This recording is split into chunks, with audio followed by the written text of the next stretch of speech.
Dude, America first! America first! Get that through your head! Dude, America first! America first! You heard that before?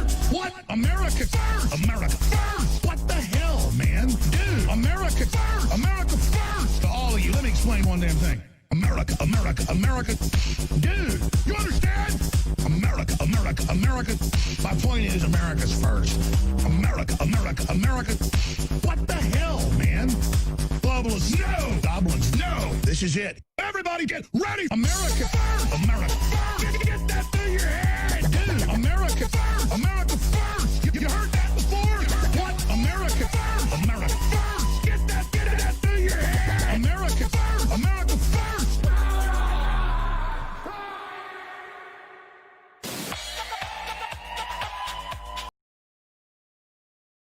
You know she's getting filled by some black stud. You know there's some black fucking bull that's just filling her with cock meat, giving her the real fuck she deserves. Some big black bull just filling her with cock meat. And that's just crazy talk. Hey folks, how we all doing today? How's your happy America Day doing? Hope you all doing good. Not quite as much freedom to celebrate this year. But hey, I'd still rather be here than virtually any other place in the world. Well, it'd be in fucking England. You can't wear knives, and you can't have a butter knife, and you can't complain about the Muslim raping you in the ass. I mean, it's not going that great here right now, but I'll take America over pretty much anywhere else.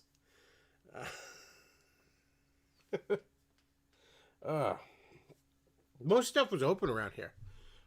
Even despite the holiday, most stuff was open. Yesterday I went to a picnic, and nobody was wearing masks or any shit like that. Nobody cares.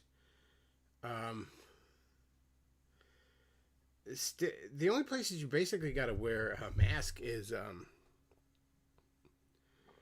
I want to say stores, but even then, like, basically chains. Little mom and pop stores, they don't give a shit. Like, I'll go in the comic book store without a mask. Nobody cares. Nobody gives a fuck. All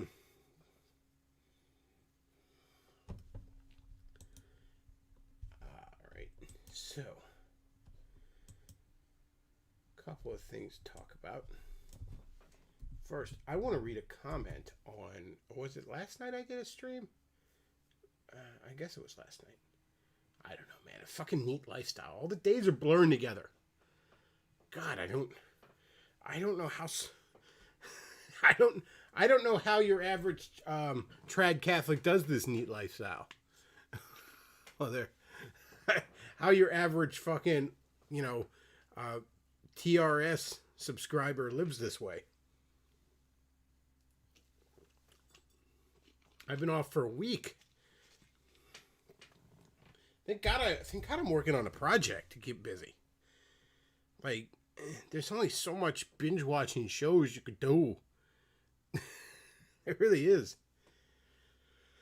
I watched all of Harley Quinn on DC Universe. It's funny.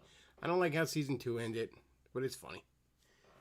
It's worth a watch. Let me put it this way. If you like the Venture Brothers, it's worth a watch. Because basically R-rated Venture Brothers in its humor. I watched all of Doom Patrol. It's a mixed bag. There's a good amount of pause in fucking Doom Patrol. But it's also... It's somewhat forgivable for the fact that it goes for that really weird, trippy style that the comic often had. I don't know how you describe this style, but the kind of comic that a lot of those pretentious British writers in comics wrote, like the kind of quote unquote indie edgy comics that were all the rage back when Transmetropolitan was huge. Just really like trippy, goofy shit that borders on pretentious.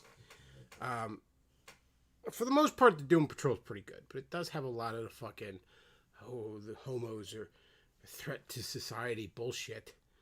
And it just, I think a lot of the problem with the show is that it's adapting comics from like the 90s.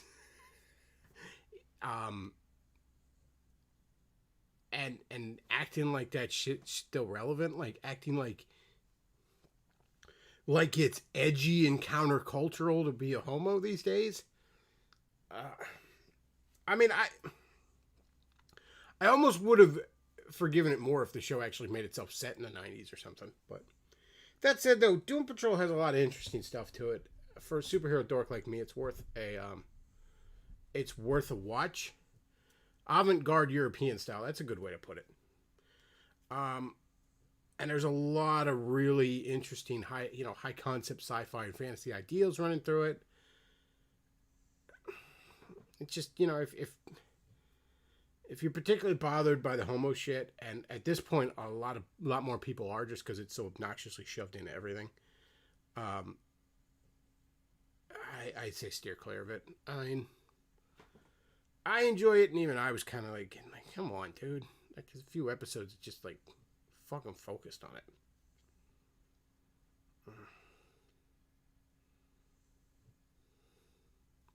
So he says, not sure what you're talking about. I live in a part of America with Americans, so we do as we please. So he says 80s actually, but I agree it's a big problem with adaptation material from that period. A lot of these Doom Patrol comics were from the 80s, like early DC Vertigo shit. A lot of it was from the 90s too. Like, that shit was still going strong well into the 90s. Comics like Invisibles and Transmetropolitan and shit were still going strong well into the 90s.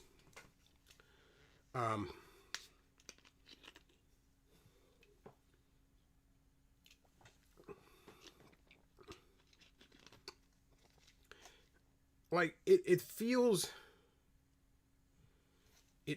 so much more like out of place when you're trying to do more traditional, action adventure oriented superhero stories. Transmetropolitan as Davis Arini. And yes, Davis Arini supposedly loves that comic too, and of course he fucking would. It's got a pretentious bald faggot in it who thinks he knows better than the rest of the world. But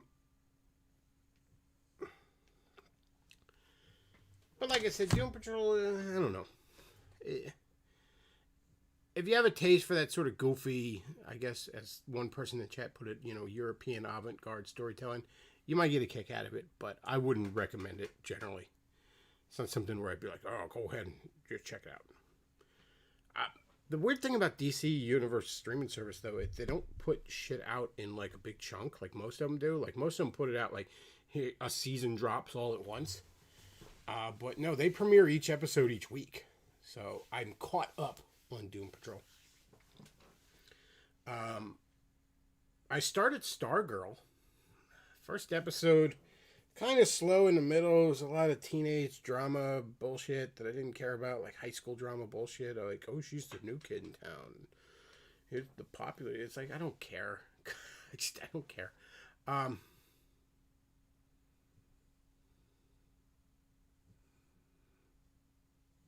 But it picked up a bit towards the end. I started like into the second episode. It's fine. It's just good old fashioned superhero shit. It's got that legacy character stuff that you don't see that often, where she's, her father and stepfather were superheroes and she's following that kind of thing. And so it's got that going for it. But, if you into cape shit, it's worth a watch. Otherwise, I wouldn't necessarily say, oh, go check it out. Somebody says, the Rachel Pollack run of Doom Patrol after Morrison really went full pause with trans stuff and early SJW talking points. Again, I don't know a tremendous amount about Doom Patrol.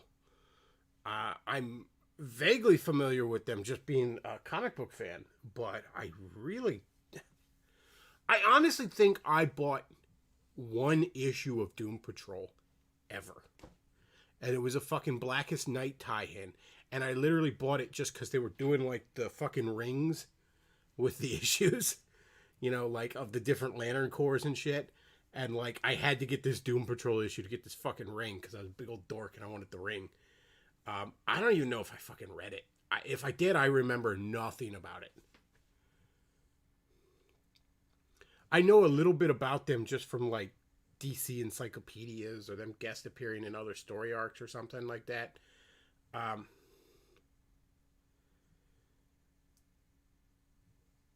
But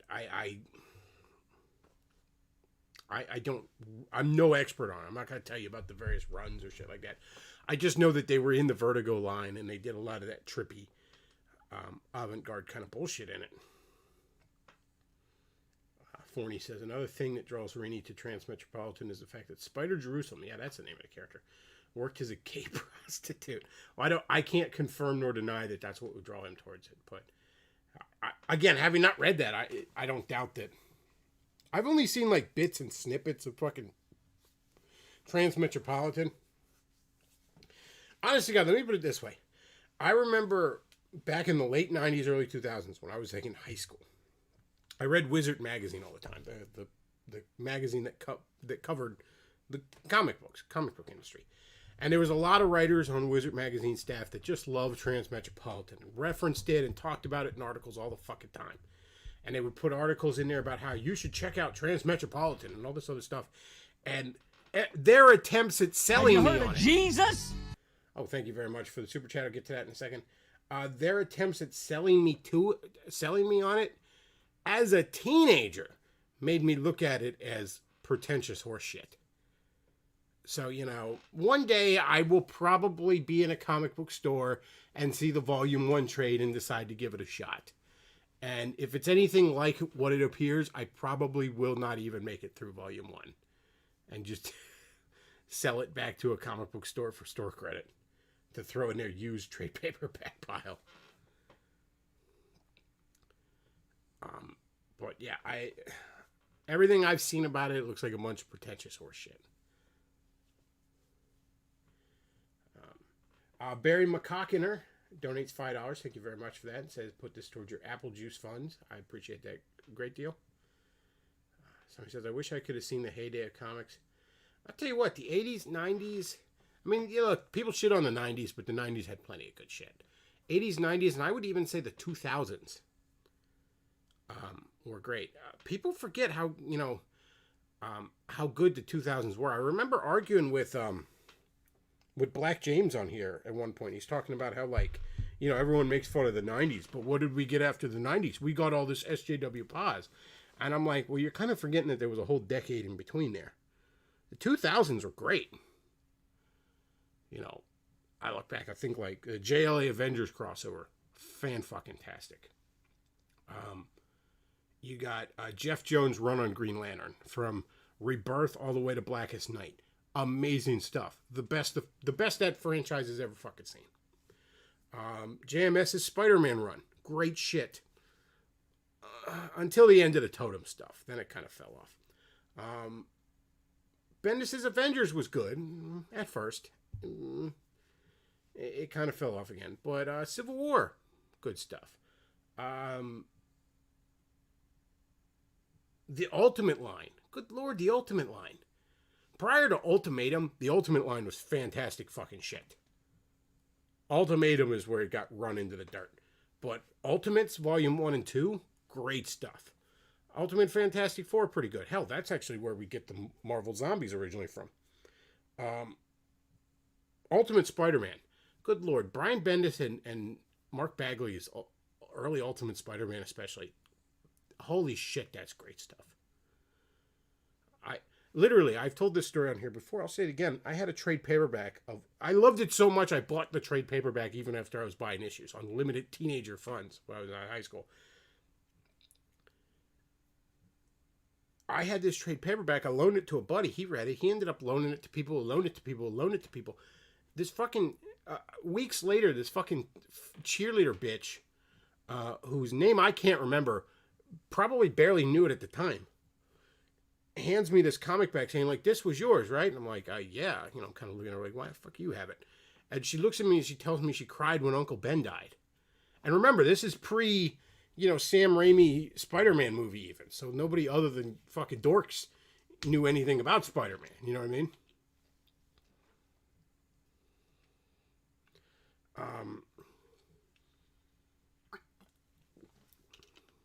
But yeah, Ultimate Spider and Ultimate X-Men. I've never given a shit about the X-Men. I like individual characters in the X-Men. And I like generally when the X-Men are doing superhero stuff instead of just, you know, more racism parables or some shit like that. But for the most part, X-Men leaves me cold. Of all the major Marvel franchises, it's probably my least favorite. I read Ultimate X-Men for well over 100 issues in a row. I fucking loved it. It was great shit.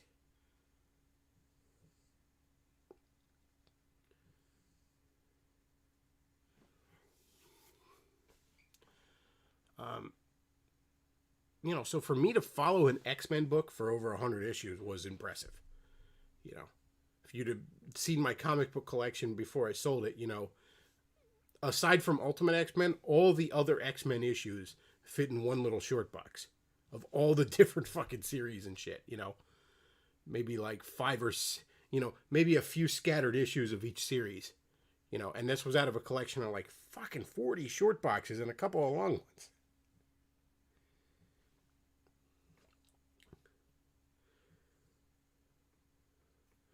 People are saying the Hulk Goblin design in Ultimate Spider-Man is pretty lame. Yeah, I didn't necessarily care for it. Wasn't a huge fan of it. But for the most part, that series was just amazing.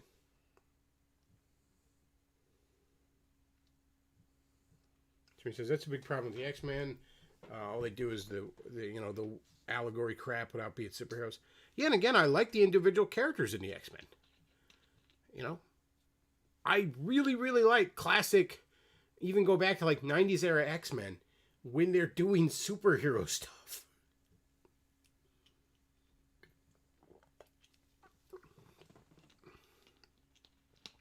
Marvel did a few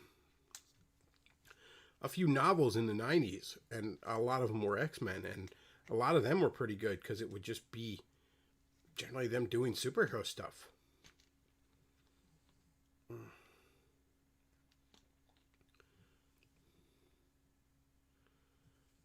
Somebody says, got any recommendations for urban fantasy or horror comics? Most of the horror comics I read were based off of pre-existing IPs, like movies and shit. And a lot of those fall out of print and become very expensive. I remember like Freddy vs. Jason vs. Ash. But again, even the trade paper that back of that runs pretty pricey. Wildstorm did a bunch of horror franchises. The best one, some of the best horror comics I've ever read, though. Boom Studios got the Hellraiser license a couple years ago. Damn, they're coming up on 10 years ago now. And they did some really great Hellraiser comics. You might be able to find those trade paperbacks pretty cheap.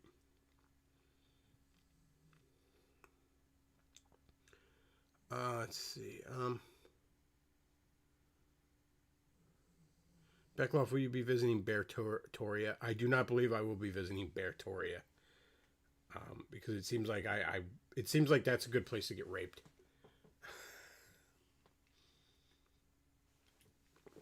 Let's see.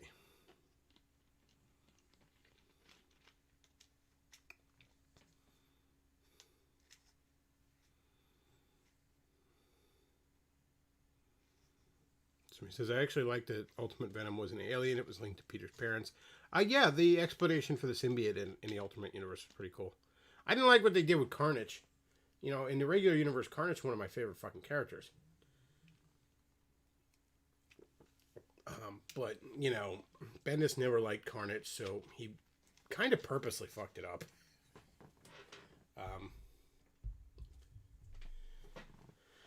Let's see. John Steele says, who is my favorite Jewish superhero? Probably The Thing from the Fantastic Four. I realize you're asking that as a joke, but I'm going to answer it seriously. Probably The Thing from the Fantastic Four. Ben Grimm is canonically Jewish. There's a couple others I know are canonically. Kitty Pryde from the X-Men, I know is canonically Jewish too.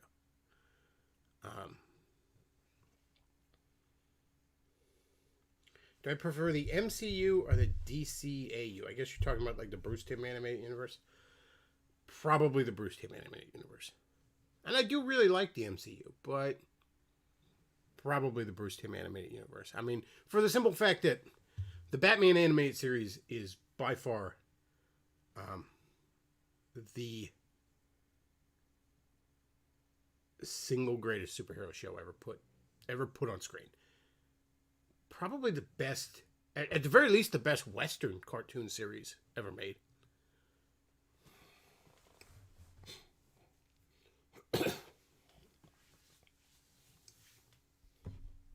But yeah, comics were great in the 2000s, man. 80s, 90s, and into the 2000s. Great period.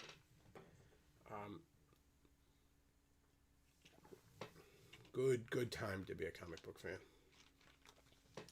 I mean, there's bad parts of the 90s and 2000s. There's bad parts any decade, really.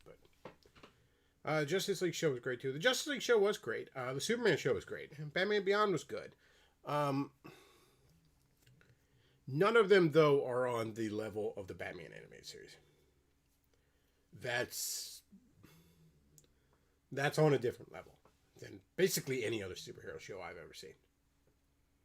Live action or animated, for that matter.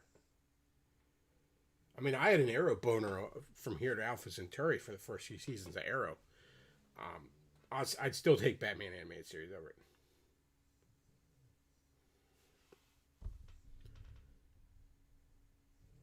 Yeah. Let's see.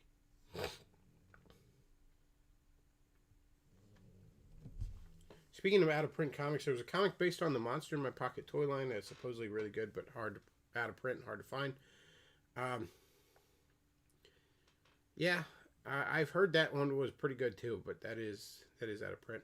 Yes, who can forget the classic of the 2000s comic, Spider-Man One More Day? Honestly, you could make a very strong argument that Spider-Man One More Day was sort of the beginning of the end for Marvel. I mean, Marvel Comics didn't get obnoxiously paused till about 2013. Up till 2012, there was still there's still a lot of good Marvel comics. Most of them good, really. But 2013 is where they really cranked that shit up to 11. 2013 is kind of when the culture at large just decided to go full SJW and pause.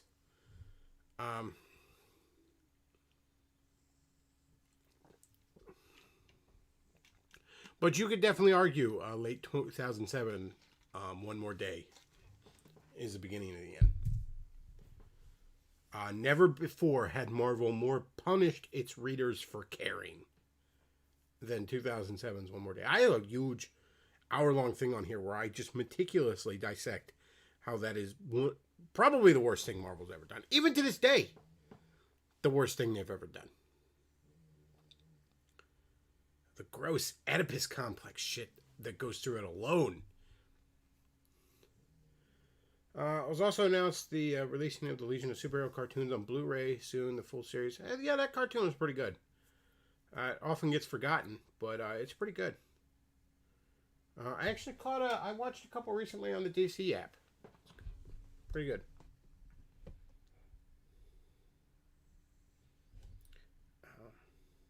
But yeah, I'm not going to defend One More Day, trust me. I almost stopped reading comics entirely. Like, that just really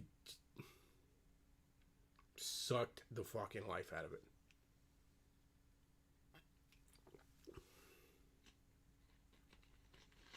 So he says, deal with Satan, that's family friendly. Well, I mean, I don't necessarily think Spider-Man comics have to always be family friendly. Nor do I even object to Mephisto being featured prominently in it. But the problem is nobody is in character in that. It's out of character for Peter to make this deal. It's out of character for MJ to go along with it. It's not even in character for Mephisto. That comic is 13 years old at this point. I have yet to figure out what in all of fucking creation Mephisto gets out of that deal. It doesn't make any sense. It's pretty hard to write the devil out of character. I mean, he's just an asshole, like fucking with people ultimately. It's almost like the Joker. You can have him do virtually anything and it be in character. So it's pretty hard to get him out of character, but damned if they didn't manage to fucking find a way. So he says, your One More Day commentary was awesome. Is it still up? Technically, all my videos are still up. They're just unlisted. That said, though, I believe I have relisted the One More Day one.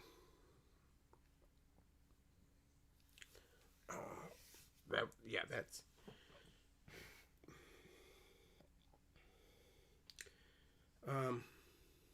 tormenting comic book fans. Yeah, unless Mephisto's goal was to peer through the fourth wall and fuck with me, I don't understand what he was getting through it. One More Day was worse than the comic where Spider-Man lost his mojo and became a gray-haired bum. It is the single worst thing Marvel ever did. Certainly up to that point. Even now, with all the gay fucking paws and soy and shit, it's still... somebody says, Peter was drawn to look like Quesada a lot in One More Day. It feels like Quesada was inserting himself as Peter. I know JMS wanted his name taken off of it.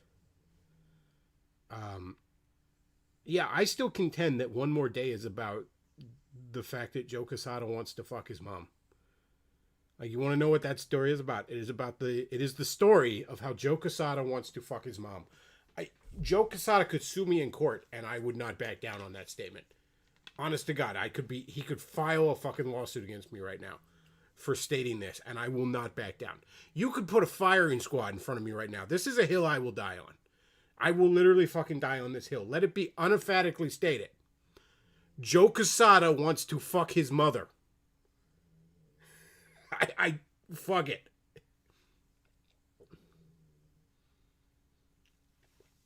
Tired of comic books being paused. Real books that aren't paused. Books like the ones published by the company called Terror House Press. Well, how about that? Soon they're going to be publishing my Taylor Swift Gentle Femdom Erotica. I look forward to that. It's a story of Taylor Swift training a Bulbasaur. It's going to be great. Very tasteful. It's can be very tasteful.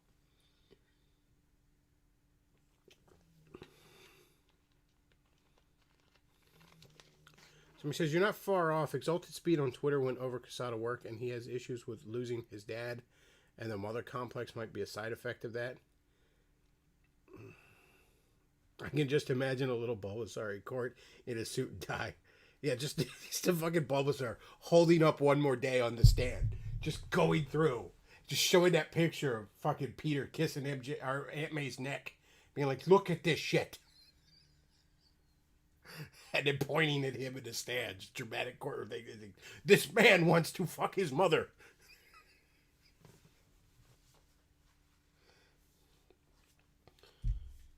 But yeah, fucking sue me in court, Joe Quesada. Because you know it's true.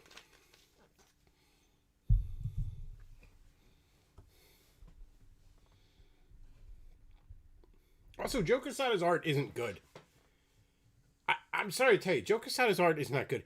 It's serviceable. It gets the job done. But it always just sort of has just an awkward ugliness to it. Like, it's never bad enough that I don't want to read the comic, but it's always like, man, I wish somebody else was on this. Somebody says the Sonic comics are long gone, but when did you tap out on the Sonic comics back off? Well, as a kid, hell, at this point I was getting into being a teenager even. I might have even been 13 or 14. I sort of petered in and out of it. I think the last one I bought back in the day was a storyline called Mecha Madness, where Sonic got roboticized, and he goes and attacks all the freedom fighters, and then they just had to throw out all the stops to, like, they had their own roboticization machine, so they, like, roboticized Knuckles to stop him, and it's one artist, I can't remember his full name, but he always abbreviated it as Spaz. He was doing the artwork on it, and it's just gorgeous stuff. That said, though, when I was doing the comic book stand, I sort of hopped back into Sonic comics a little bit. When they did that Genesis storyline, I just sort of hopped back into it. Like, I got, like, the hardcover of it. And when they were doing the Archie Mega Man stuff, I popped back into it. And I sort of took an interest in it again, ironically enough, towards the end of it. Again, then there was the two different Sonic Mega Man crossovers were both good. The Mega Man comic especially was really good. Like, I got I picked up, they had like a Sonic encyclopedia of the comic universe, and it's amazing how in-depth the depth of lore they built in that universe. Especially when they had to, like, incorporate all these other all this other bullshit from later games into their world.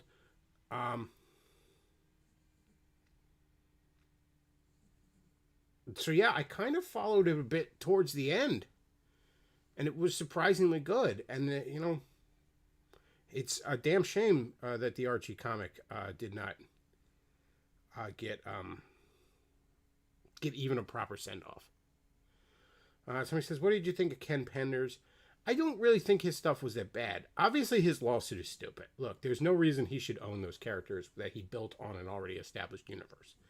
This argument was stupid back in the 90s when Todd McFarlane thought he should own Venom because he put teeth on the black costume. It's bullshit.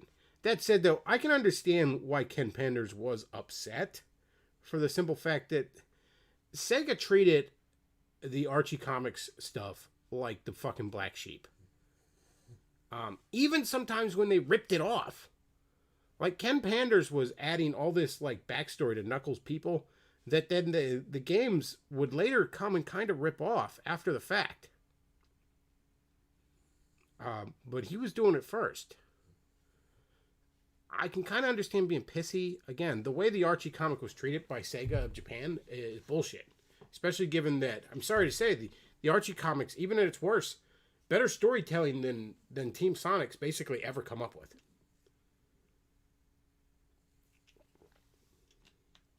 His early Knuckles series was the 3-parter and all. The original 3-part miniseries back in 95, 96. It was pretty good stuff. I'm pretty sure he was doing it at that point. I was kind of young. I didn't really pay attention to who was writing and drawing. I would recognize art styles, but never names, and I really never paid attention to who the writer was.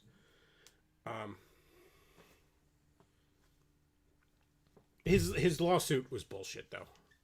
They should have just taken him to court and fucking countersued him for legal. Like, that was ridiculous. Again, this nonsense that you should own a character that you very clearly have built on established lore of an established franchise is stupid bullshit. Okay? If you have a truly original character in an original universe, then self-fucking-publish it. Okay? But when you're creating a new character in an established franchise, no, you don't fucking own it. That shit is asinine.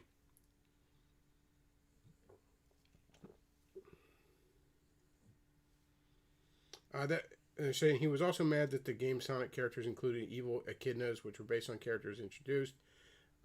Yeah, exactly.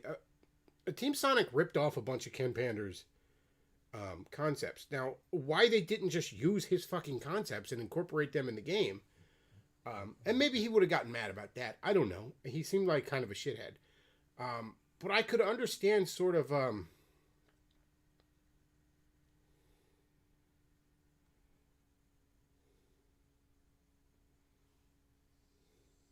you know way too much about Sonic lore. It's making me uncomfortable.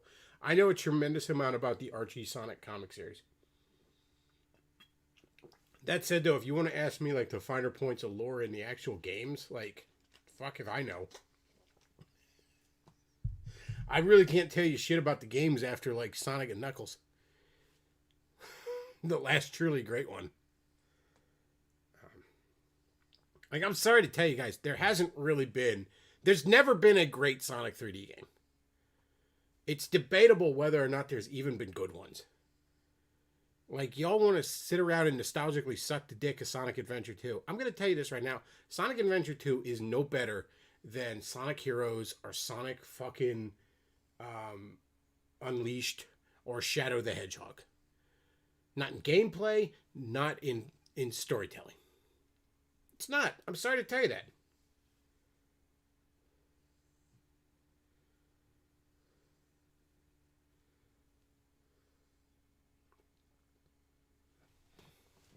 But it's a damn shame that the Archie comic never got a proper send-off, at least. At least they managed to get a proper final issue to the Mega Man comic Archie was doing.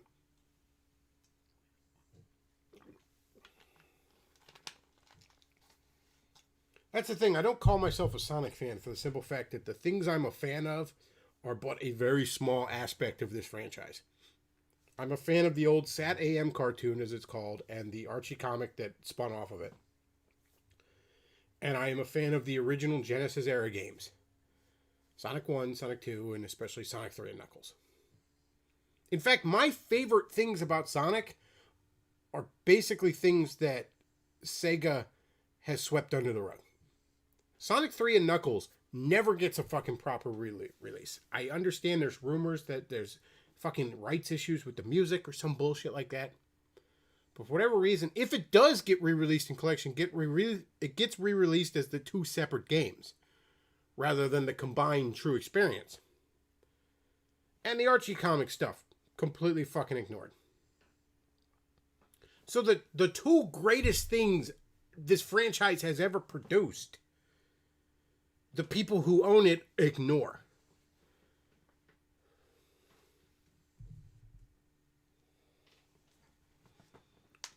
So he says Sonic Adventure 1 was better than Adventure 2. At least Sonic Campaign was a bulk of the game and the music was often awesome.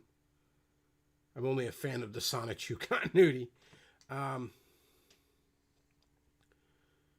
Sonic games I liked was Sonic Colors. Again, some of the 3D Sonic games are okay. Colors is okay. Everybody wants to shit on it. Unleashed is good. I shouldn't say good. It's okay. But really, I mean...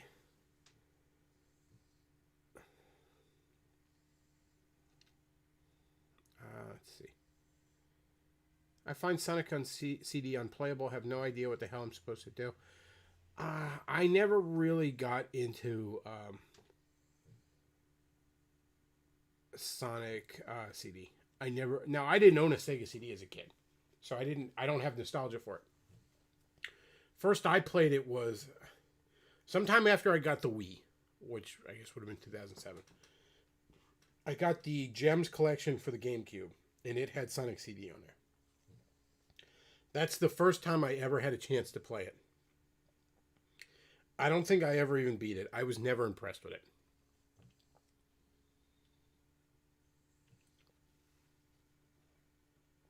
From what I understand, it was in production around the same time as Sonic 2. Even though it damn near, at least in the States, came out around the same time as Sonic 3. And it in some ways, it felt like more Sonic 1 than anything else.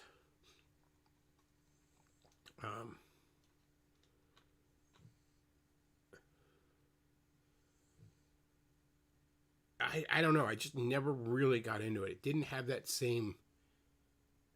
Sonic 3 and Knuckles is just fucking magic. Like, that is perhaps one of the greatest 2D platformers ever fucking made.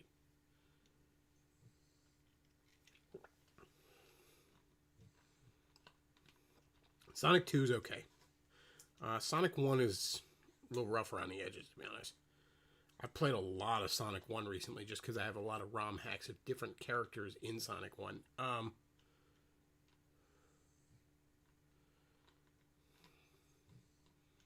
But Sonic 3 and Knuckles, it does not get better than that.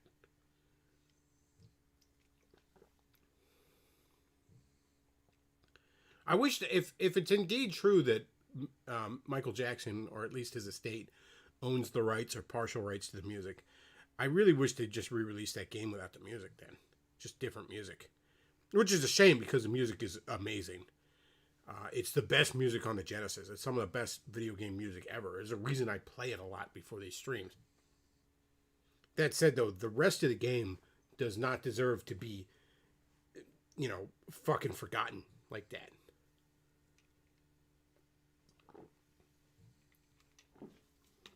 I mean, Sonic 1 has seen more fucking ports than damn near any game in existence. And it's, it's kind of rough.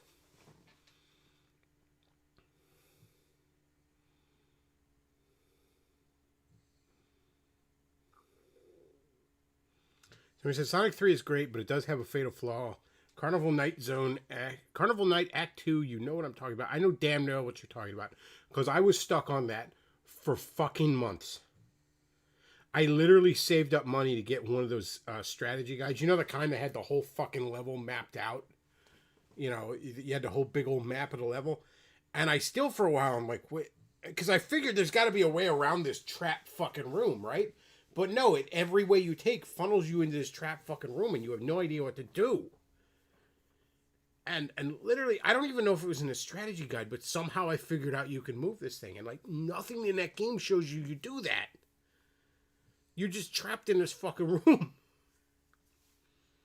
That's actually what forced me to get good at the special stages, though, because when I first had Sonic 3, before I even got Sonic and Knuckles and hooked the two together, I just ended up replaying the first few stages a whole bunch of times because I constantly get stuck there, and I ended up, as a result of that, getting really, really good at the special stages.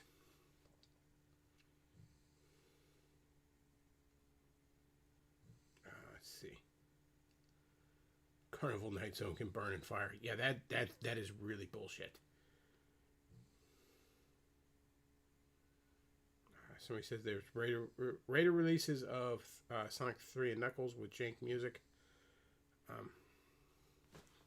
Sonic 1 has the best special stages. I never particularly got good at Sonic 1 special stages. And there's almost not really an incentive to. Like, when I do go back and play Sonic 1, I just fucking run right. I don't even bother with the special stages. Like, the giant ring will be there at the end of the levels, and I just run right by it. Like, fuck it, I don't care. Because you don't get Supersonic if you get all the fucking emeralds, so who cares? There's not an incentive to do it. And I didn't have Sonic 1 as a kid. I didn't get a Genesis till, like, 93. And Sonic 3 and Knuckles I owned, and then I had already played Sonic 1 and 2 at friends' houses, and then I got Sonic 2... Like, I got, like, a used copy at the local video store. was downgrading its video game rental sections because we were getting close to where the PS1 was coming out. So I bought for $7 I bought the fucking Sonic 2.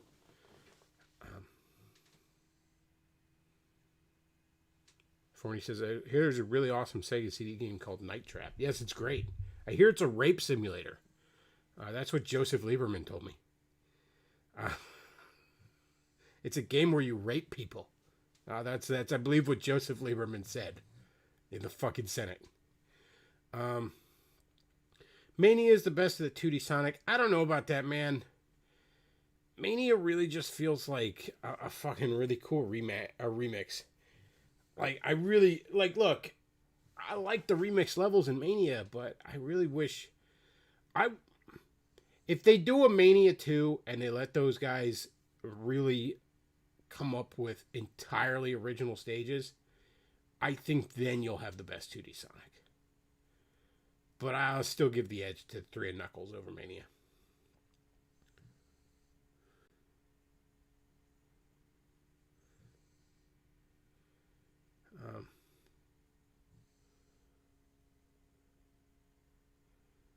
So he says, Forney says I was being sarcastic about Night Trap. One of my friends bought and streamed it yesterday and had a meltdown because he couldn't get past the first 8 minutes. Yeah, you will likely not get far in Night Trap without a guide. Without a walkthrough. Because it's one of those games where you have to do the exact right thing. At basically the exact right moment. Just constantly. I think the game's only like 20 minutes if you know what you're doing. Let's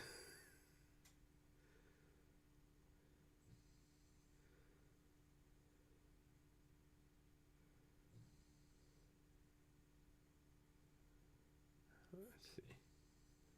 Somebody says the early Sonic music was done by a guy who was part of a Japanese pop band, and a lot of the music was based on music they had done, which is why Green Hill Zone is usually the only Sonic song that reappears, because Sega doesn't like paying royalties. Well, that was foolish of them to not just get the rights to the fucking music. The best part is he had a walkthrough and was too drunk to read it. Well, yeah, you gotta have your wits about you to play that game. Ironically enough, even though it's an incredibly stupid game and shitty game, you have to watch. You have to know what the fuck you're doing, and you have to have your wits about you to beat that game.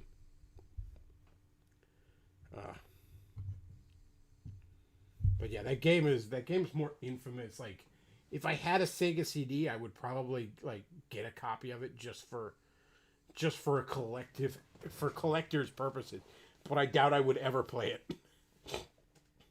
I'd probably put it in once just to make sure the disc isn't scratched and still works, and then that'd be the end of it.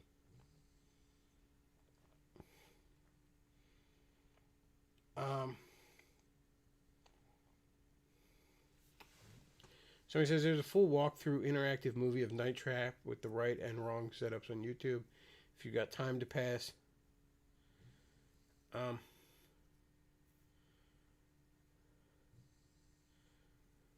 You Zoomers only think Sonic Adventure 2 is bad because you only played the battle port, which broke a lot of things. It's bad. I wouldn't even say it's bad. It's just 3D Sonic games are okay at best. They always have been okay at best.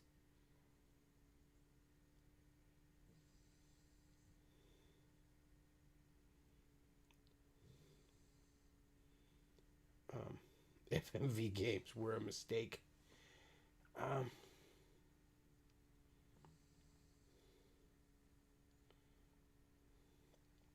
The Dreamcast had no copy protection, so there's no excuse to not have one and play the whole library of amazing stuff.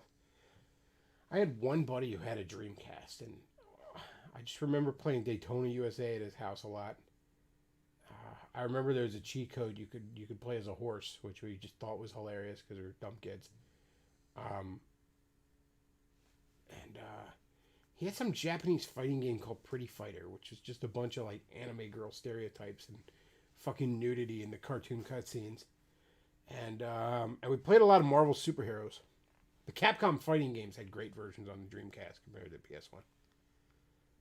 Thoughts on 3D Castlevania games? Can't say I've really played any of them. I don't know that I've played a single 3D Castlevania game. I think I played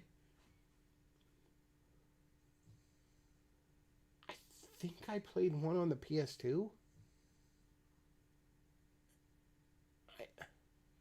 When I got my PS2 in 2005, I got it for Ultimate Spider-Man, but then I got a bunch of other superhero games.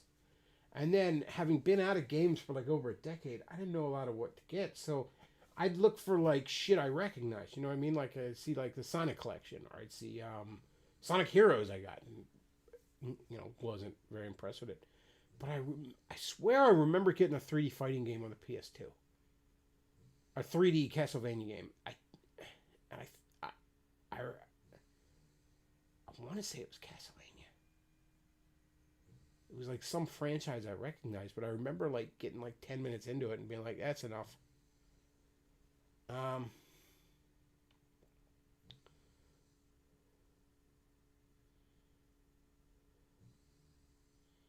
You 2D boomers ranting about 06 or why adventure fans can't have nice things. I've honestly never played Sonic 06. Couldn't tell you.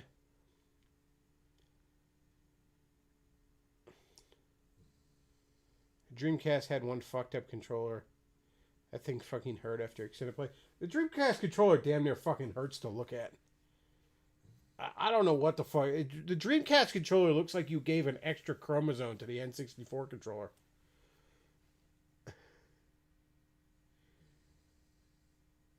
Castlevania Lord of Shadows. I want to say it was Lord of Shadows.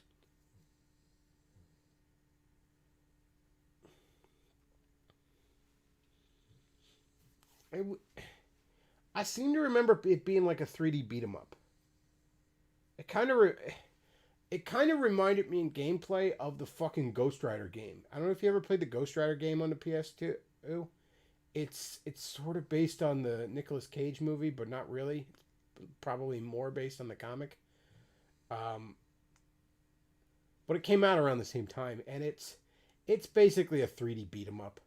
Like, you just beat up through waves of fucking demons in hell, and there's occasionally driving sections where you're on a motorcycle and you're on the highways of hell. And it's fine. Like, for a big old Marvel nerd like me, who's just happy, I get to play as Ghost Rider for once. Had that ever happened before? I think he was playable in Ultimate Alliance, but, certainly never a Ghost Rider game.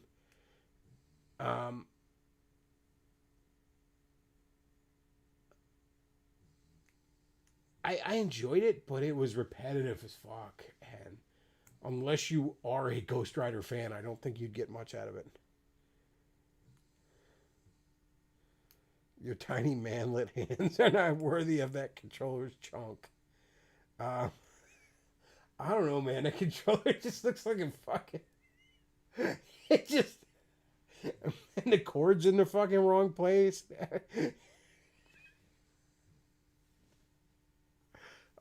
Yeah, that controller's a fucking mess.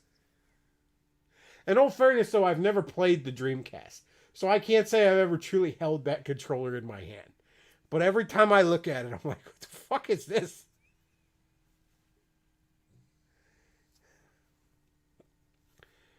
Somebody says maybe it was Lament of Innocence. I couldn't tell you. This is something I played in, like, when W was still president. And I played it for 2 minutes. And played it for about probably 10 minutes. And I think I promptly then returned it to the used game store.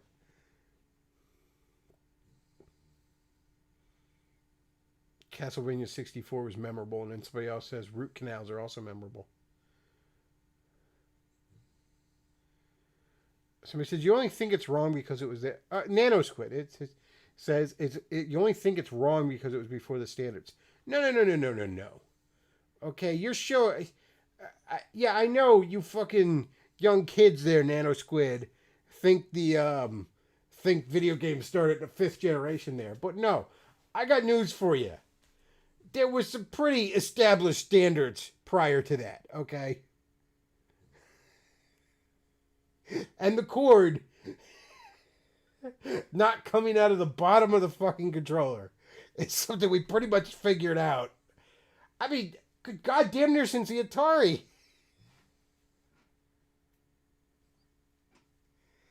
Says, I'm going to drive to PA and bring you my Dreamcast, and you're going to like it, Dan. I told you, you're welcome to come up here and visit, man. Nano Squid has my address. He's welcome to come up and visit.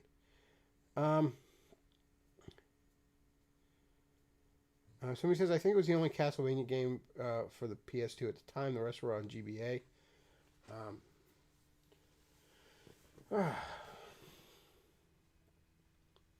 Yeah, there was a bunch of it, GBA, I guess. The chord location is because of the VMU.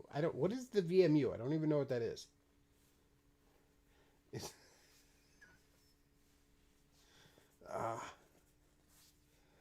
Yeah, the standards were established by the PlayStation DualShock controller 97. The standard for where the chord should come out was established in fucking 1977. Okay, like.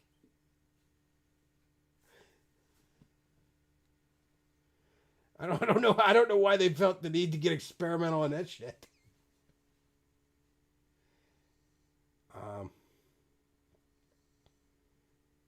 Dreamcast controller sucked. I'm sorry. Again, I will grant you, I've never even held it in my hand, let alone attempted to play a game with that controller. But that controller looks like a fucking madman created it. Okay. That controller looks like the Marquis de Sade drew the blueprints to that controller on his cell wall with his own feces. That's how insane that controller looks. Video Memory Unit is apparently what the VMU stands for. It's the memory card. Why is a memory card in a fucking controller? Why don't you just stick the disc in it too while we're at it, and it just make the whole thing a fucking plug and play. You stick the disc right in the controller. It would probably fit in that fucking monstrosity. And plug the controller right into your fucking TV.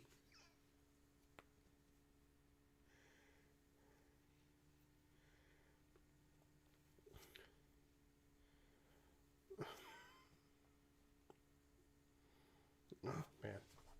I'm sorry, that thing looks ridiculous.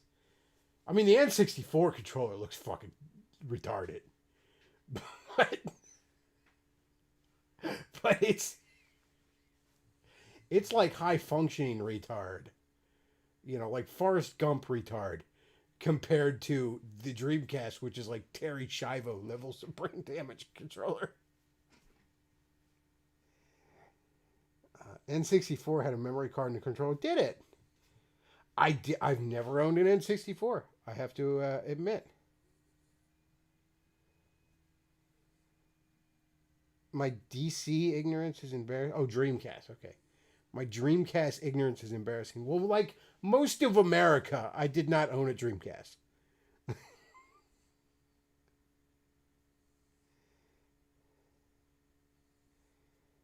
Yeah.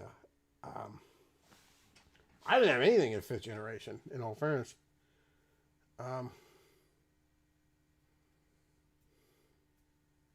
You should check out Sega Lord X channel. It's all about Sega games and systems. I've checked out his channel. I've watched a few of his videos. A few I actually think are pretty interesting. I really like his video on all the Sega games. All the games Sega published for the GBA was an interesting one. He recently had one going through his favorite Master System games. And he talked about one. Oh, man, what was it called? It's going to bug me now. It was released on the Master System and the Game Gear. And it was basically like a Castlevania clone. And somebody in the comments described it as like, if Castlevania was Universal Monsters, this game is like the Hammer series. And it actually looks pretty interesting. I don't have a Master System. But if that game's cheap, maybe I'll even get the... there's an expansion port you can get for the Retron 5 that lets you play Master System and Game Gear games. Maybe I'll get that. Just to play that game, because that looks fucking bitchin'. Or maybe I'll just track it down on the Game Gear and just deal with the screen crunch. What was that game called? That's gonna bug me. Sega Saturn. Oh yeah, good God. Buddy of mine had the Saturn. That's what I was thinking of playing Daytona on. That's right. I gotta look this up. What was that game on the fucking Game Gear that was like a vampire? Like a Castlevania clone. This is gonna bug me.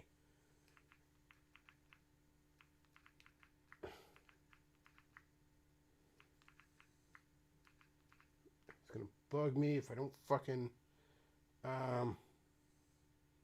Master of Darkness is apparently...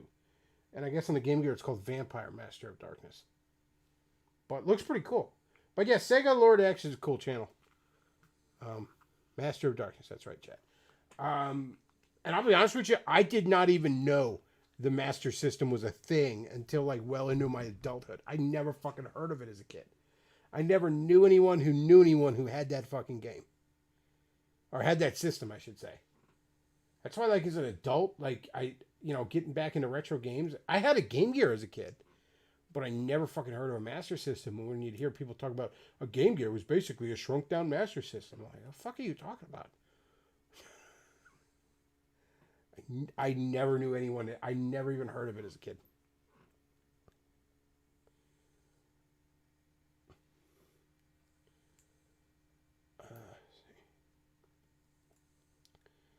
Yeah, the Saturn had a lot of good games, but were only in Japan. The Saturn was the one I was thinking of that my buddy had.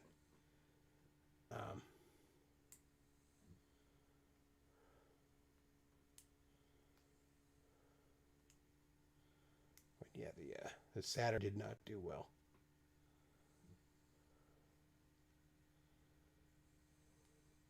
I remember I played a Sega Saturn the one time. Again, my buddy had it, but I remember playing... there was a carnival. I was at my cousin's house. We were at like a carnival. This would have been the summer of 96 maybe. But there was like this big truck and it had like along the side of it where like, it would open up and there'd be these like built-in TVs with Sega Saturns that you could like try out games for a while. And I remember playing Bug for a little while on that.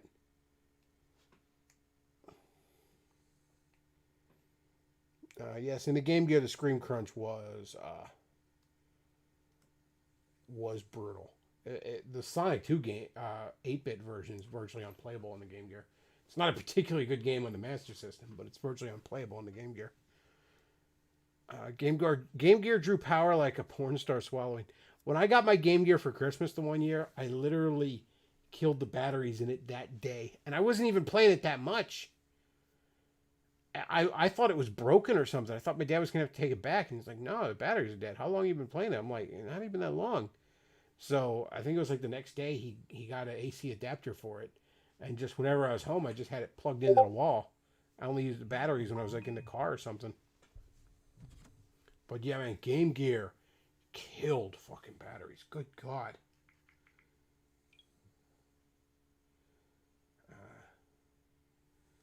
Okay, Nano Squid, do you want to come on? You're messaging me on... You know what? You know what we're going to do? We're going to set up a fucking hangout. And if you want to come on here and talk about your fucking Lenny from Mice and Men controller, you can do that, all right? So here's what we're going to do. Messaging me on Discord and shit.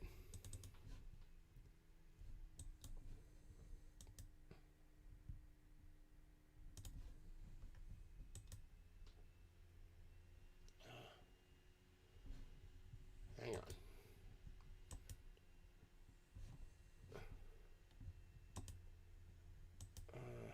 I can't. I'm on mobile. Okay, well. All right. I was gonna set up a hangout. So let's hop on if you wanted to. Come on here and talk about your little console that could. I mean, basically, the Dreamcast was to Sega what the Wii U was to Nintendo.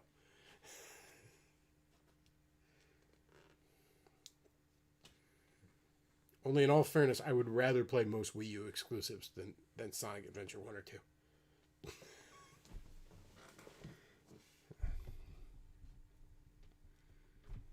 Let's see. So, comments. Let's talk about comments for a while. Held for review. Why do I have... Oh, well, these are obvious spam. Then we got likely spam.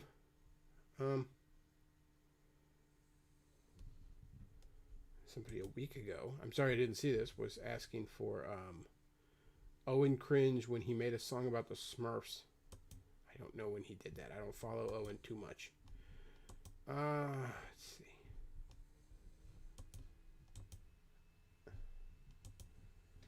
Okay, so.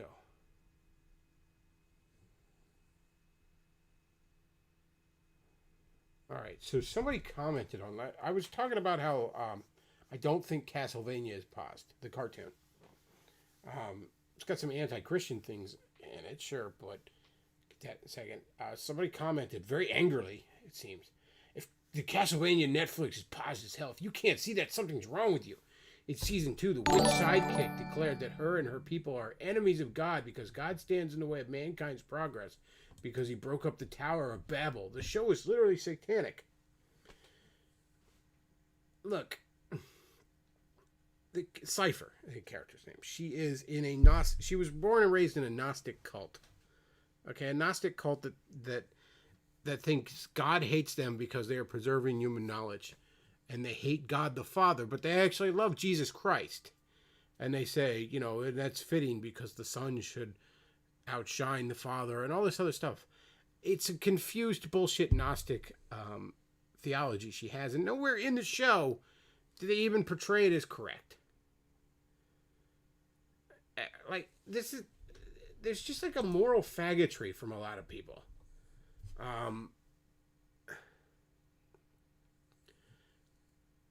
I don't need something to agree with me to enjoy it. I guess that's the difference. I'm not looking for, you know, I sit down and watch a show. I'm looking for entertainment at the very least, if not fucking art. I'm not looking for propaganda. I don't need it to suck my dick. Often I like when it's portraying viewpoints I don't have. I like being challenged. But yeah, I don't need to be in a little hug box in a bubble. A character in a TV show doesn't have my theology. Okay, cool. So he says none of the other characters have a problem with her saying that. Well, I mean, you know, most of the other characters are kind of preoccupied with, you know, the vampire wars consuming Europe. I don't think Trevor particularly has any real views on God. Other than that classic fucking, you know, I've seen so much shit, I don't know if God cares kind of character.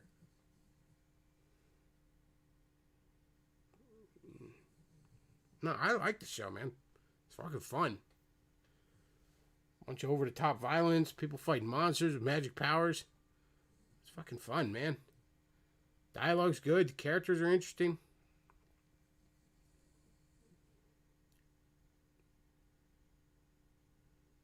Ninja Master sent $1. Thank you very much for that. No message, but thank you very much for that. Yeah, show's a lot of fun. Season 3 was cool as fuck. I love all the subplots running through that. Poor fucking Alucard finding out just how much he's his father's son.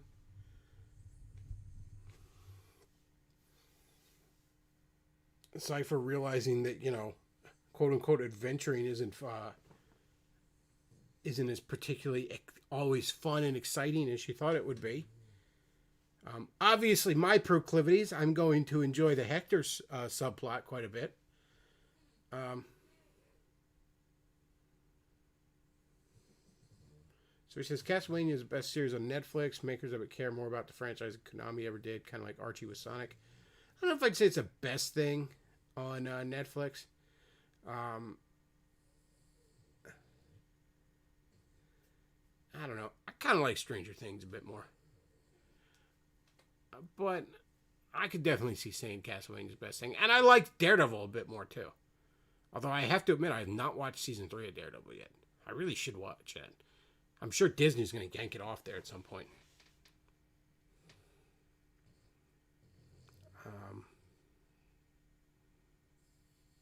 So he says, why is Hector gay, too? No, Hector's not gay. I don't. What are you saying? I'm gay? What are you going to be an asshole to me for? No, Hector hooks up with a fucking redhead dominatrix vampire. Let's see. I didn't really catch the Punisher series. I didn't watch any of the Marvel series other than Daredevil, to be honest with you. I probably will at some point. I just didn't have a ton of interest.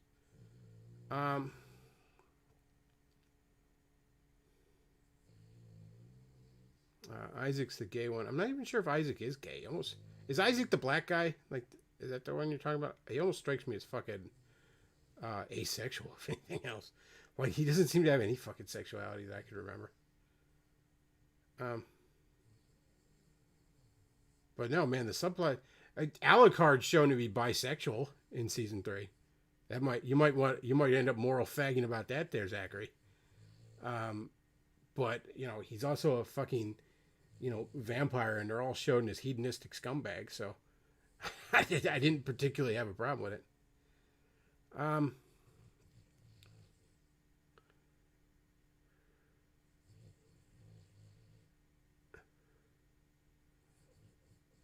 So he says, the Punisher is dark. You don't shy away from violence and blood and gore. It's sweet. Honestly, I really like the Punisher Warzone movie, and I always kind of chose to believe that was canon in the MCU.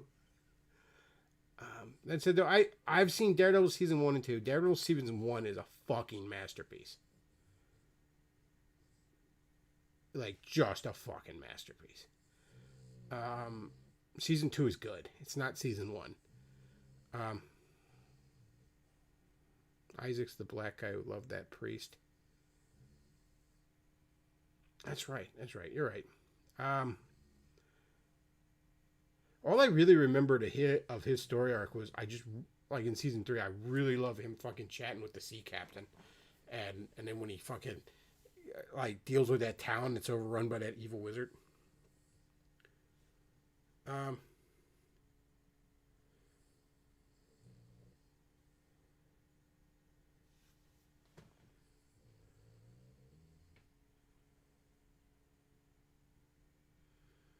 So she's listening to your pupper snoring reminds me of my dog, Miss her. Oh, sorry to hear that. But yeah, that's a fat retarded dog over there snoring.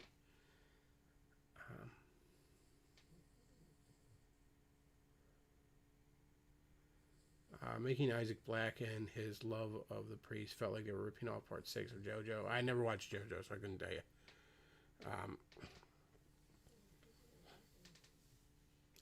Again, I mean, a lot of the later Castlevania games, I'm not all that familiar with the source material, so. But yeah, I heard a lot of people, like, there's a lot of people moral fagging about, the Catholic Church isn't portrayed positively in season 1. That's when a lot of people in our circle jumped ship on that. I was like, well, the Catholic Church is kind of shitty to begin with. I don't know what to tell you. The bedroom scene with Alucard was a bit much, but aside from that, season 3 was pretty good. I gotta say, I was sort of taken aback. I was like, where the fuck did this come from? Like, this is 3-way all of a sudden. And I was like, where the fuck? Oh, come on. And then they keep skipping it back in between the scenes and all. So it's like, I got the fucking hot shit with Lenore and Hector. And then we cut to Alucard and his fucking bisexual 3-ways. Like, my poor fucking penis was so confused there. That said, though, the payoff emotionally for that, where, like, these two fucking people betray him and he has to fucking, off him. And then, like, and then he kind of begrudgingly admits that he's more like his father than he ever wanted to admit. That's powerful shit. So yeah, the fucking weirdo orgy with him kind of comes out of nowhere, but it has a good payoff.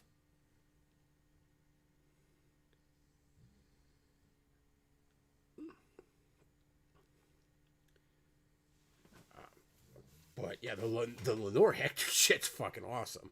But again, that's my particular proclivities. I still contend I don't know why Hector's bitching at the end of it. You got a pretty sweet deal, especially given what you frankly deserved. You could have ended up under fucking oh god, what was the blonde Camille?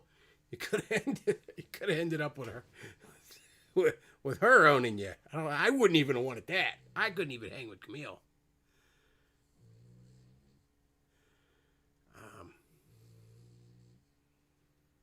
But yeah, I haven't watched the Daredevil, or haven't watched the Punisher one, or the Luke Cage, or the Jessica Jones, or Defenders, or Iron Fist, or any of the other ones.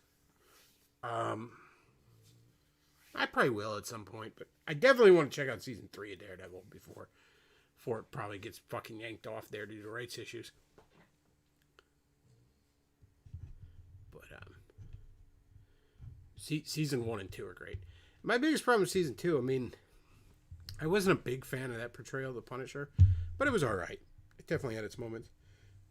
I simply don't give a shit about Elektra. I never have. Elektra is not that interesting, and this was a character that basically existed to die a redemptive death, and then accidentally got too popular and they brought her back. As Undertow used to say, it's the Shadow the Hedgehog of the Marvel Universe. But no, Elektra's not that interesting. As a love interest, Karen Page is more interesting for Daredevil, and as a femme fatale, I'd rather have a character like Typhoid Mary. So, I'm not a big fan of Elektra. That kind of dragged down season 2 for me. It's not as bad as Jennifer Gardner's Elektra, because at least the actress that played Elektra was a decent actress and looked decent.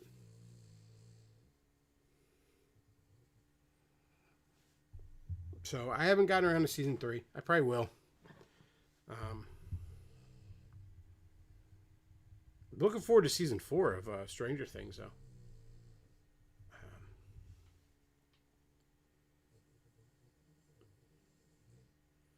Luke Cage takes a long time to get going. Yeah, I've kind of heard that. Like I said, though, there used to be a time when stuff based on Marvel and DC Comics wasn't all that common, so I would just check out all of it. Just at least give it a shot. But there's so much of the shit now. It's like you got time for all of it.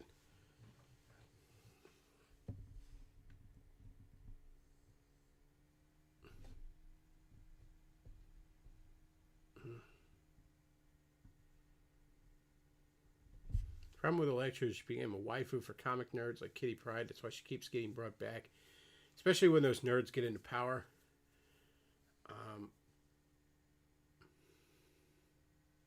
How many times can you bring back characters in Stranger Things? I don't know. I'm sure they're going to keep doing that.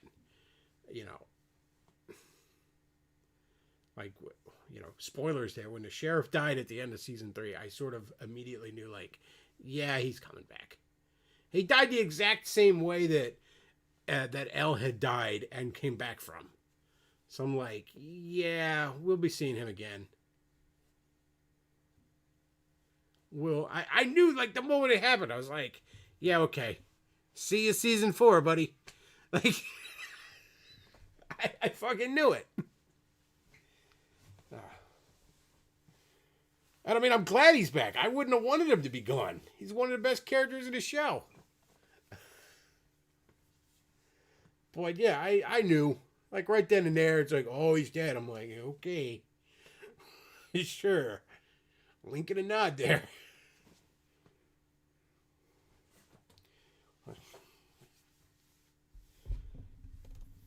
Then again, I'm a comic fan, so I'm used to that shit.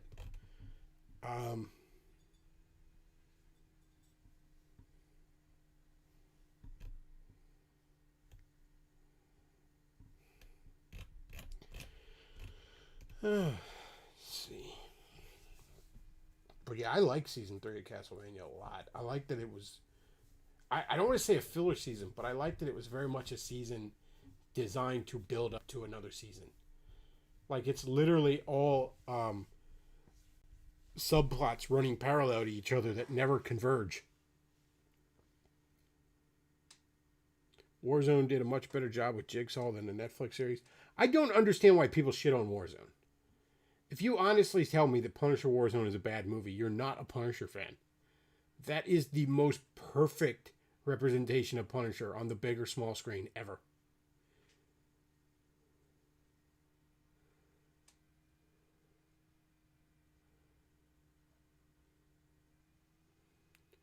So he says, yeah, comic fan is death is just a temporary plot device. Well, I mean, yeah, it's comic book universe where fucking all sorts of super science and crazy bullshit magic are floating around. So somebody coming back from the dead is not particularly far-fetched. So I don't have a problem with it in those universes. You know.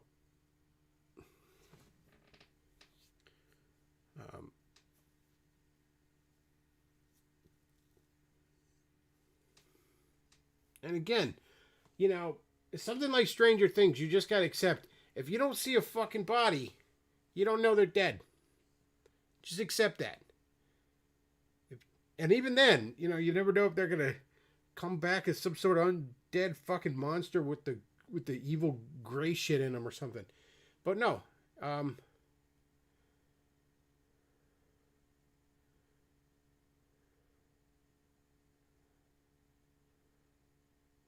If you don't see a body, they ain't dead.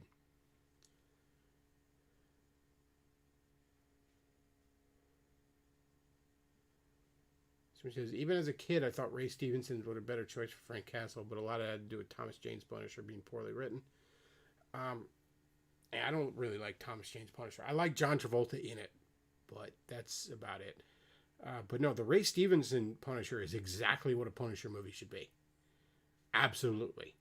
Just over the top, fucking, basically 80s action movie fucking action. Just a one-man fucking vengeance machine taking on an army of bad guys.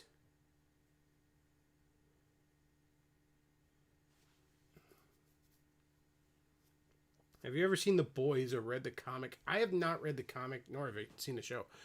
Just because Garth Ennis is one of those writers that you get sick of in a hurry. Garth Ennis is a writer that when you first discover him, you think he's fucking genius.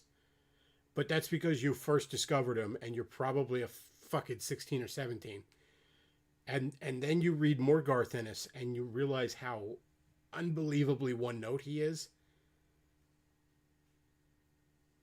That said, though, I haven't read The Boys. Maybe it's good. I am thinking I'm going to probably get Amazon Prime. If nothing else, I think that's what The Boys is on. If nothing else, for the shipping deals.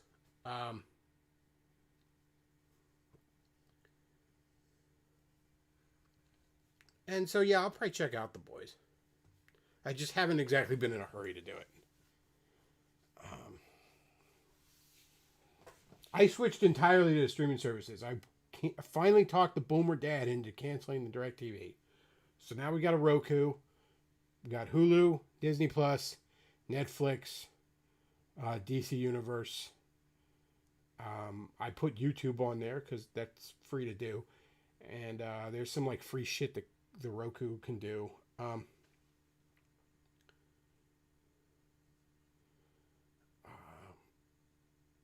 I'm probably going to get Amazon Prime. I might even get HBO Max. I don't know.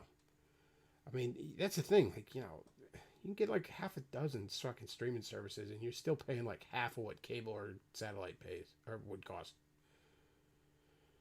Ennis is well known for him not being a fan of superheroes.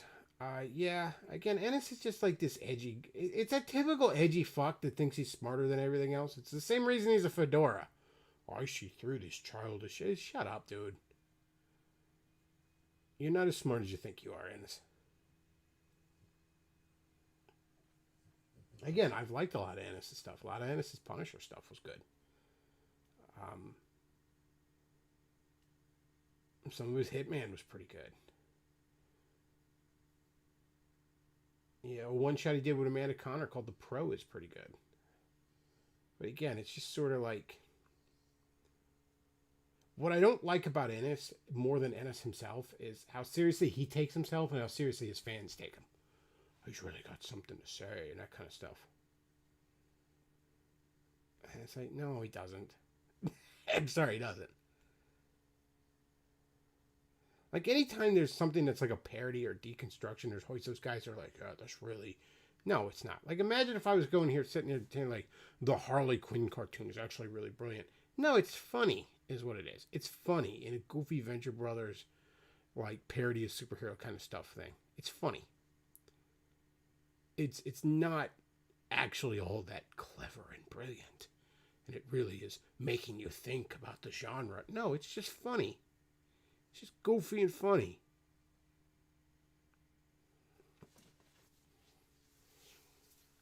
But yeah, Ennis is a little up his own ass. And that's before you even get to like the really obnoxiously fart huffing fucking fedora shit. Again, I don't expect stuff to like agree with me. Like, I don't, but it's more just the pretentiousness of it. It's just that like, like fucking Preacher feels like a fucking 14-year-old atheist wrote it. Like, honestly, God, Preacher just is so obnoxiously fucking fedora.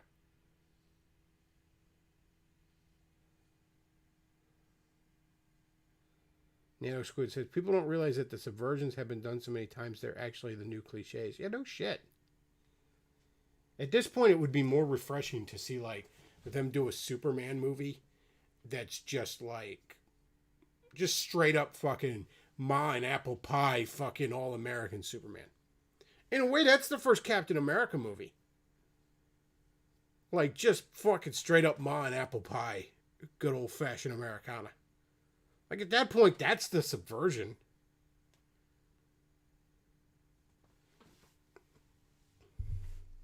I'm tired of, like, the fucking fedora shit. Like, oh, we turned the genre on our head. We dissected it and showed that this fantastical, bizarre sci-fi genre is actually kind of unrealistic. Well, aren't you fucking clever?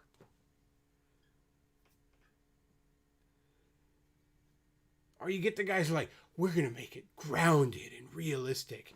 That's how you get shit like the Nolan Batman movies that are aging about as well as milk.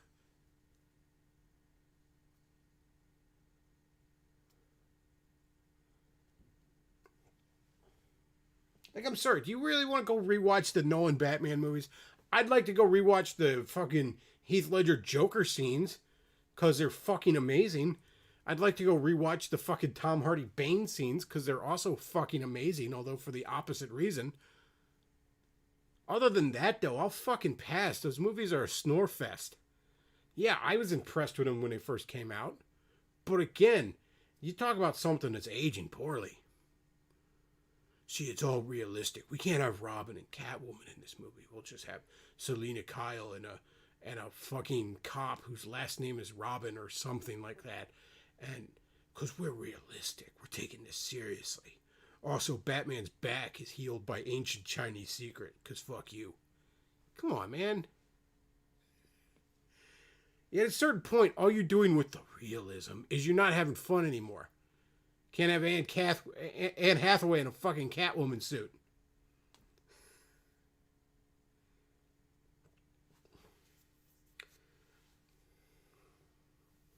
She says, I don't mind Nolan's Batman movies. I liked them when it first came out. I liked them a lot when they first came out. I first saw Batman Begins, I was like, that was amazing. First saw Dark Knight, I was like, that was amazing. Dark Knight Rises, I knew was shit even as I was watching it. Like, man, this is rough.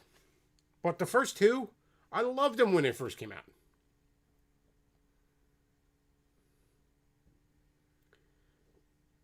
But they just don't fucking age well. I like them less and less every time I see them.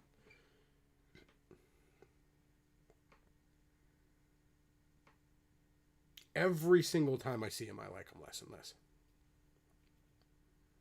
I wasn't even excited for the third one, in all fairness. Like, that came out in, like, 2012. And it's like, you know, fucking...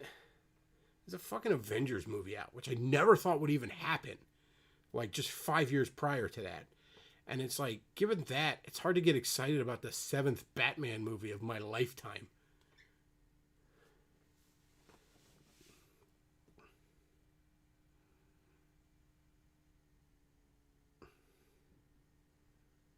The last one was a mess. Dark Knight Rises is a fucking mess.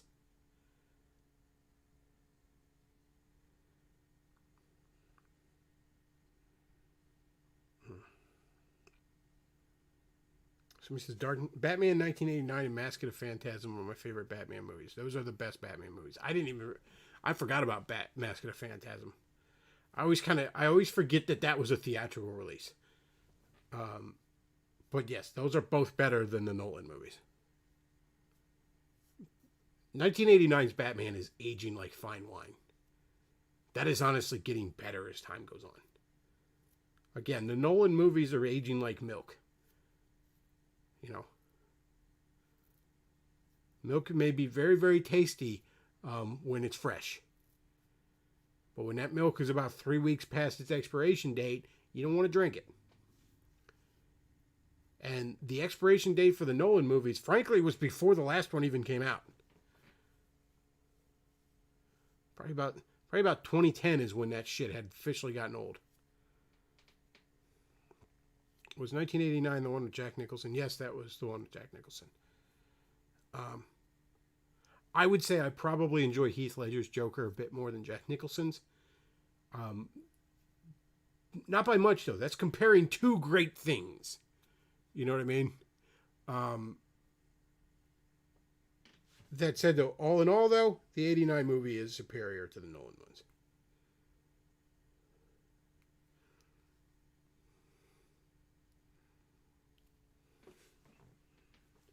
Somebody says, I'd argue the 90s Flash TV show is just as good. I honestly haven't seen any of the 90s Flash TV show. Maybe I should watch it. I got the DC Universe app. I think it's on there.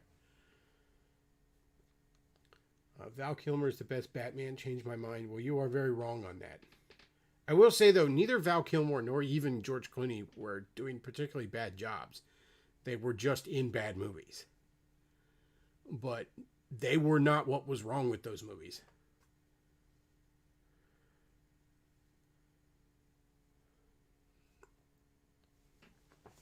They were very, very bad movies. I'll be honest with you. I said this on a stream the other day. I'll say it again. If you were like, hey, Beckloff, would you rather watch right now Batman Begins or Batman and Robin? I'd rather watch Batman and Robin.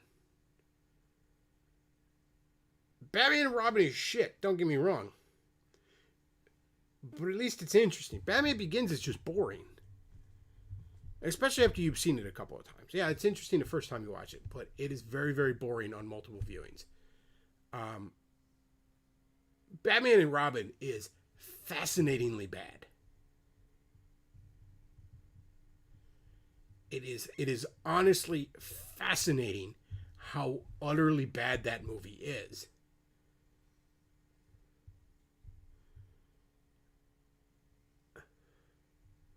So, like, I'd rather watch it. Like, at least one is interesting.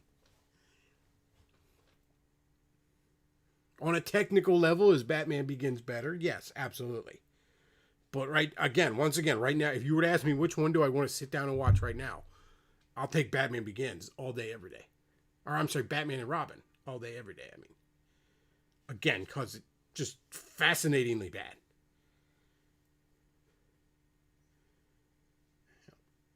Superman 4 bad. Yes, it is Superman 4 bad. Ice to meet you indeed, chat.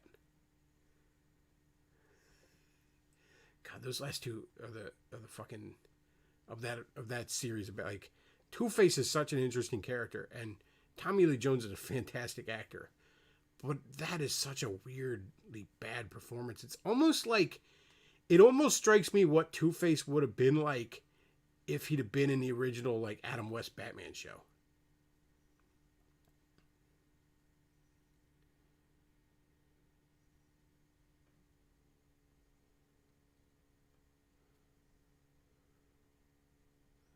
Batman v Superman was the worst to me. That is not a good movie.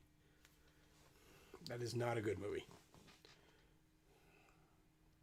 It is not. It is not at all good. There's so much wrong with that. Honestly, though, the entirety of the what are they calling it? The DCEU, the DC cinematic universe or extended universe, whatever they're calling it. This current shared universe of DC live action movies, they all suck. Man of Steel was okay. I don't know why we need a really drawn out fucking origin of Superman again. Does anybody going to these movies that doesn't know Superman's fucking deal? You couldn't really quickly recap his fucking origin in the first 5 minutes, and then we get to some good shit. That said, though, it's okay. Batman v Superman is a goddamn train wreck. I didn't even see Suicide Squad, and I didn't even see Justice League, and I still feel content calling them shit. Like, everything I have seen of them, let me put it that way, I see no reason to want to see them. That said, though, Wonder Woman's good. Wonder Woman's damn good, and I'm excited for Wonder Woman 2. Wonder Woman is, it's almost tragic how good Wonder Woman is in a shared universe with every other movie being shit.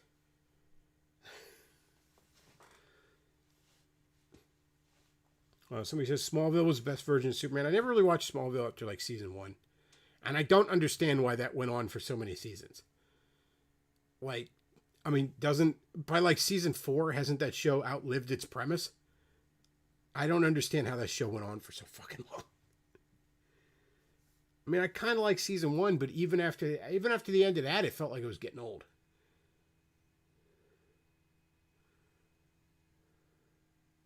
The best way to do Soup's origin is to do it like All-Star Superman, just quick flashes of it. Honestly, like I said, I would just quickly like fucking have an opening sequence where you're like, okay, here's the fucking deal. And on the off chance you don't know, here's the fucking deal. Now let's get to, like, can we get to some shit in a Superman movie other than Zod and Luthor? Is it maybe possible to do that at some point? Like, I get Superman doesn't exactly have the greatest fucking rogues gallery. He's not Batman. He's not Spider-Man. He's not even the Flash. But he's got a few fucking gems there.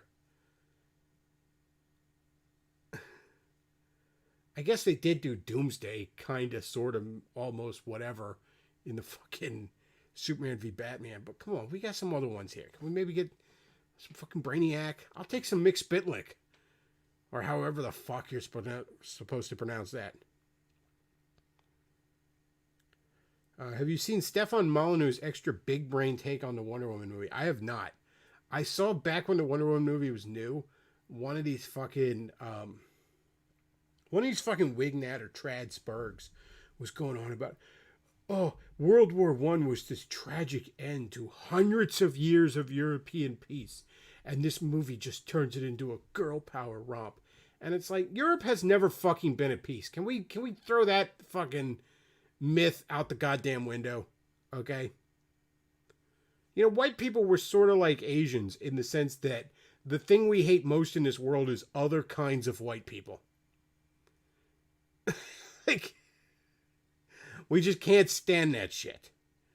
All right? In the same way the Chinese and the Japanese fucking hate each other's guts. Look at how the French and the British view each other, all right? I realize we've sort of lost track of that here in America because we're all white mutts. But like in Europe, they fucking care about that a lot, okay? They fucking hate each other.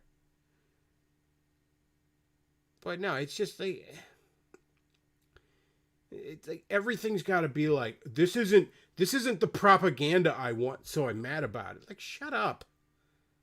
How is that shit any different than fucking Anita whining about sexism and everything? Like, shut up. So he says, Aquaman and Shazam were good. You know, I forgot about those. I haven't seen them. I've been meaning to. I've heard good things about both. They both look pretty good.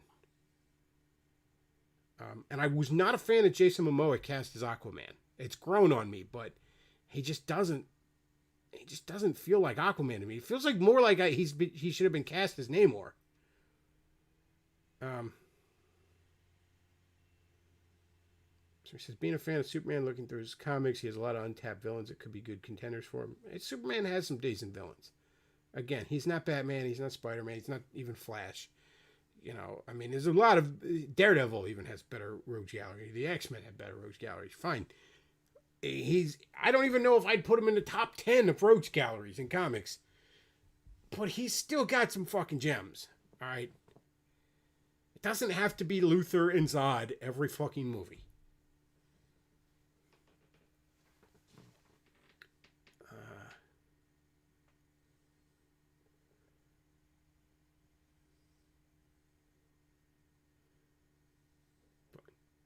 Yeah, most of these DC movies, I really don't want to see a Justice League. I have no fucking interest in it. I mean, the very idea of a Justice League movie should just, like, I should have been watching the trailer to that movie with a 10-foot long erection with a fucking bald eagle perched on the tip. And I'm looking at a trailer of, like, Peter Parker as the Flash and Batman and Wonder Woman and Cyborg wandering around a parking garage in this fucking trailer, and I'm like, I don't care.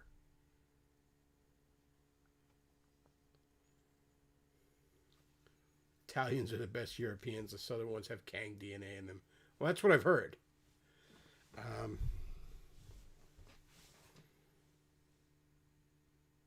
Good Lord, we've been going on for an hour and 45 minutes, people. 1 hour and 45 minutes. So, I think we're going to wrap this up. Because, pardon me. I got some writing I need to work on. And then I'm probably going to maybe watch a little bit more Stargirl. Like I said, first episode, a little rough, in the middle, kind of picks up at the end. I'm sort of interested in the end. I like that we're focusing on DC characters that don't get a lot of love. You know, JSA types.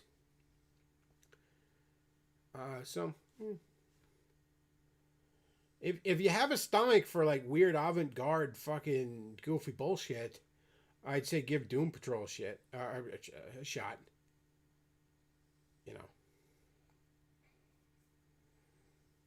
Like I said, the pause in it is kind of annoying, but I feel like I'm old enough to remember a time when that actually was quote-unquote edgy and odd to put in a story, and I know the source material is from that time. So that's sort of why I'm a bit more forgiving in this case.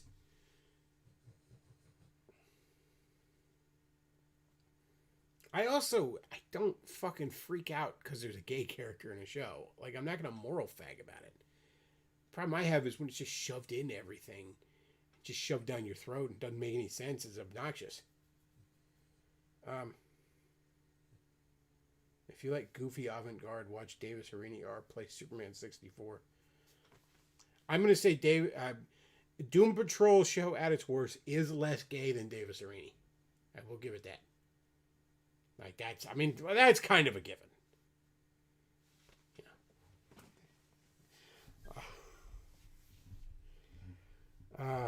So, yeah, that's about it. I think we're going to wrap this up. Everybody, thanks for listening. If you enjoy the show and you're watching this later, you can send a super chat via Streamlabs, and I will see it when I am live.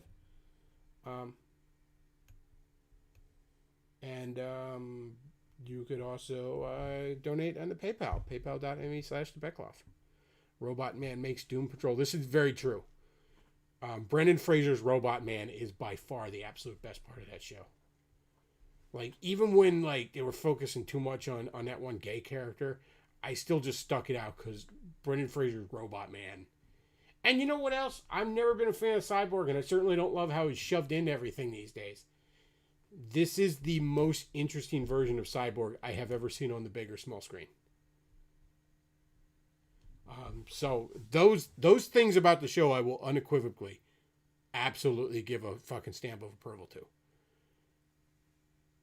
Doom Patrol is damn near basically worth watching just for Robot Man.